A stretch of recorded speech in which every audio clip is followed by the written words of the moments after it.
Est-ce qu'un chercheur extrêmement qualifié peut être influencé par son époque, par son environnement, par une hypothèse dominante, par un financement, par un conflit d'intérêts?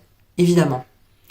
Alors on a un autre exemple, c'est l'industrie sucrière et des chercheurs de Harvard dans les années 60 qui parlent précisément de ça. C'est-à-dire que des documents historiques analysés, plusieurs décennies plus tard, ont montré que la Sugar Research Foundation avait financé une revue scientifique portant sur les facteurs alimentaires des maladies coronariennes.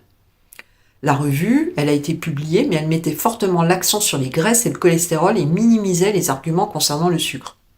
Le financement apparaissait pas du tout dans la publication. Donc soyons précis, cela ne prouve pas que toute la recherche sur les graisses était fausse. Cela ne prouve pas que tous les chercheurs concernés étaient malhonnêtes ou corrompus ou ce que vous voulez. Non, ça ne prouve pas que le sucre explique à lui seul les maladies cardiovasculaires. Ce que ça montre, c'est beaucoup plus simple. Le prestige ne vaccine pas contre les biais. Harvard n'est pas une méthode scientifique. Harvard est une institution. La méthode scientifique, elle, consiste à regarder comment la question a été posée, comment les données ont été obtenues, comment elles ont été analysées et jusqu'où les conclusions peuvent réellement aller. Même règle pour tout le monde. C'est pour ça qu'on dit faire confiance peut être utile, vérifier reste indispensable.